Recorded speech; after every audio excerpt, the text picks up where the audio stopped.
Bueno, vamos con una historia durísima, aunque a veces de una experiencia dura sirve para aprender algo e incluso para compartir el aprendizaje. Es el caso de Elena.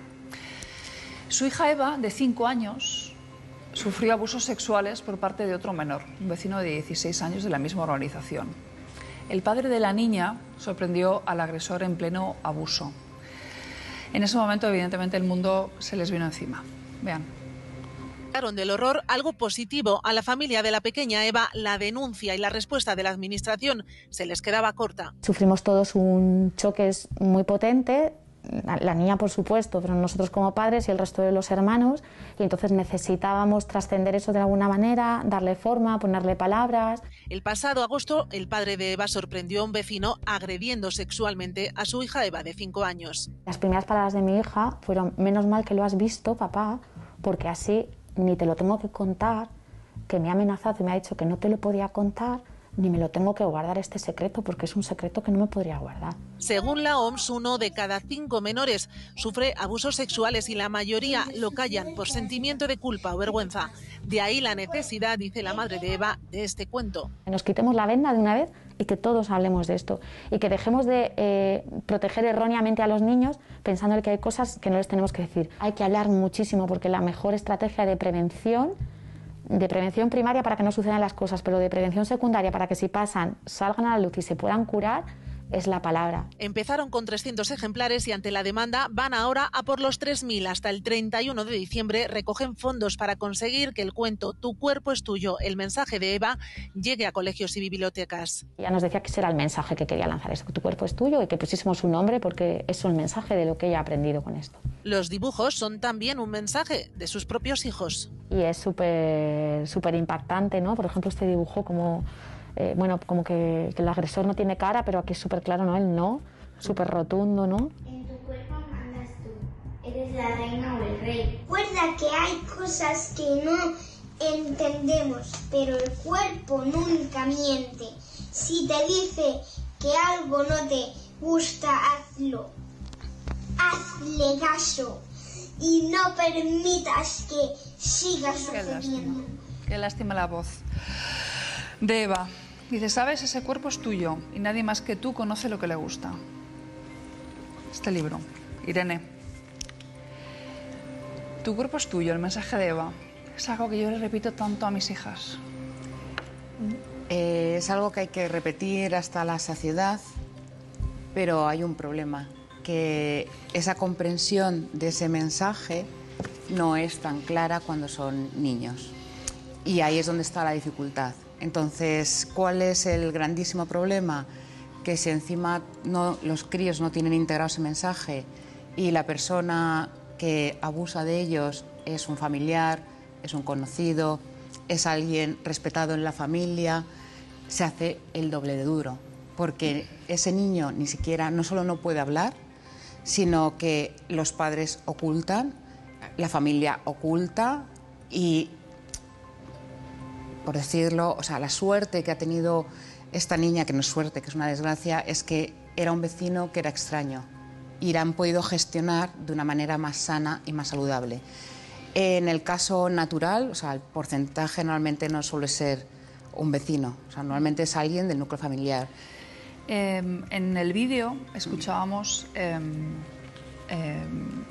nuestra reportera que contaba, que decía que lo primero que dijo Eva a su padre fue: menos mal que lo has visto, así no te lo tengo que contar. Efectivamente. Ay, mi vida. ¿Cómo detectas, cómo puedes detectar que a un hijo, a tu hijo, a tu hija, está sufriendo abusos sexuales? Mira, dentro de los parámetros de detección, vamos, no lo hablan con 5 años y no lo hablan con 20 y no lo hablan cuando vienen a consulta. Es decir, es un tema que no es una cuestión de edad, sino que incluso cuando ya vienen a pedir ayuda, te dan una pincelada muy ligera en la primera consulta, pincelada que tienes que coger y que igual no se desarrolla hasta pasado 1 año de terapia. O sea, que no es tan fácil poderlo averiguar. ¿Qué ocurre? Que cuando son niños hay algo que es muy interesante que ponen en el libro, es el tema de los dibujos, ¿vale? Y también en el comportamiento del niño. Si nosotros tenemos un niño que tiene un comportamiento normal, de sociabilidad normal, y de repente vemos que está muy inhibido o, por contra, de repente empieza a estar muy extrovertido, ahí ha pasado algo. Es decir, son trastornos, son rasgos que tenemos que empezar como a estar alerta.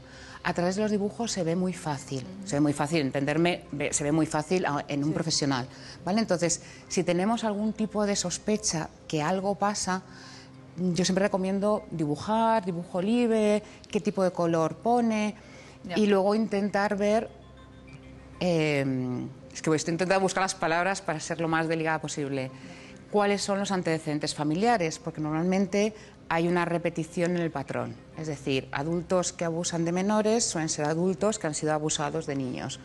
Y esto se da tanto en hombres como en mujeres. Y de hecho en mi práctica, que son 25 años ya de consulta, viendo gente, yo he visto mucho hombre de adulto que ha sido abusado de niño y muchas mujeres, pero mucho hombre. Sí. Entonces no es solo ligado al sexo, solo ligado a las niñas, sino que hay muchos niños. Pero, Irene, porque es que me da la sensación de que, por desgracia, en pleno siglo XXI seguimos, cuando son temas de sexo, con un lastre de que la ocultación es una manera de protección.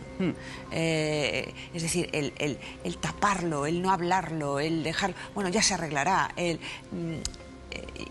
Y yo creo que la educación, como en todo aquí, es fundamental, pero sobre todo es fundamental el decir, es que cuanto más hablemos de esto, más normalicemos, lo que desde luego no es normal, pero sí normalizar... La comunicación. Exacto. Es la comunicación. El hecho de poder comunicar todo, porque los críos son mucho más listos de lo que realmente muchas veces pensamos. Claro, sí. ¿Cómo se previene? ¿Cómo se previene? A ver, la prevención es complicada y, repito, hay una cuestión social y hay una cuestión... Y esto se da en todos los estratos sociales. Es decir, clase baja, clase media, clase alta. Es decir, esto no es exclusivo de un estrato social. La prevención es que si los profesores de un niño, los padres, los amigos, ven algo sospechoso, ven algo que ha ocurrido... Sí, pero quiero prevenir. Es que prevenir... Eso es curar, prevenir. Sí, pero prevenir, ¿qué ocurre? En la educación, sí, pero si yo tengo un adulto que se llama trauma complejo, ¿vale? Es decir, el nombre técnico es con un trauma complejo no resuelto, ¿vale? Porque él recibió sus abusos de pequeño. Si ese adulto no se me cura, ¿vale? O no se sana, o no asume, o no integra, va a repetir el patrón. Entonces, ¿cómo previenes? Tienes que prevenir a una población adulta para que la consecuencia sea que la... Vale, ¿y cómo prevenir en la población infantil?